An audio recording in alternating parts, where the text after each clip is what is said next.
ଆଜି ଗାୟତ୍ରୀ ଦେବୀ କହିବେ ଅମ୍ବିକାକୁ, ମୁଁ କାଲି ମନ୍ଦିର ଯାଇଥିଲି। ତୋ ପାଇଁ ଏହି କଳା ଡୋର ଆଣିଛି। କାହିଁକି ନା ସବୁବେଳେ ପ୍ରୋବ୍ଲେମ୍ ବାହାରୁଛି। ନତାଶା ତୋର ହାତକୁ ଛାଡ଼ୁନାହିଁ। କେତେବେଳେ ପ୍ରୋବ୍ଲେମ୍ କ'ଣ କରୁଛି। ତୁ ମୋତେ ଗୋଟେ କଥା କହ ଅମ୍ବିକା, ତୁ ଏହି ସବୁ କାମ କେମିତି କଲୁ ଓ କେତେବେଳେ କଲୁ? ମମ୍, ମୁଁ ଏସବୁ କାମ କରିନାହିଁ। ଏସବୁ କାମ ବିବେକ କରିଛି। ମୁଁ ତ ସେଇଠାରୁ ଜୀବନ ବଞ୍ଚାଇ ଚାଲି ଆସୁଥିଲି।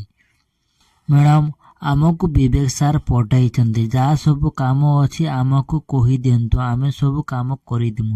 ତୁମେ ଗାଡ଼ିରେ ଚାଲିଯାଆନ୍ତୁ। ମମ୍, କାଲି ରାତିରେ ଯେମିତି ନାଟକ ହୋଇଥିଲା, ଆଜି ରାତିରେ ତାର ବ୍ୟାଣ୍ଡ ବାଜିବାକୁ ଯାଉଛି। ମୁଁ ନତାଶା ପାଖକୁ ଯାଉଛି। ମୁଁ ଯାଉ ସେ ଟେନସନରେ ପଡ଼ିଯିବ। ମୁଁ ସେହି ଶାନ୍ତି ମ୍ୟାଡ଼ାମକୁ କହିଦେଇଛି ଯେ ହିପ୍ନୋଟାଇଜ୍ କରିବ। ମୁଁ ପୁଣି ପଚାରିବ ଯେ ତାଙ୍କୁ ମୁକ୍ତିଙ୍କ ବିଷୟରେ କଥାବାର୍ତ୍ତା କରିବା ପାଇଁ ଓ ମୁକ୍ତିଙ୍କୁ ମୃତ୍ୟୁ ବିଷୟରେ ପଚାରିବା ପାଇଁ। ସେଥିପାଇଁ କ'ଣ କରିବ ତାର ରିଆକ୍ସନ୍ ଦେଖିବାକୁ ମୁଁ ଚାହୁଁଛି।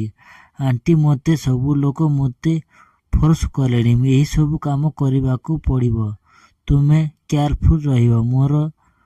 ମୋର ମୁହଁରୁ ଏମିତି କଥା ବାହାରିବ, ଆମେ ସମସ୍ତେ ଫସିଯିବାର ସମ୍ଭାବନା ଅଛି। ମୋତେ ସେତେବେଳେ ଟିକେ ବୁଝାଇବାକୁ ଚେଷ୍ଟା କରିବ ଆଣ୍ଟି।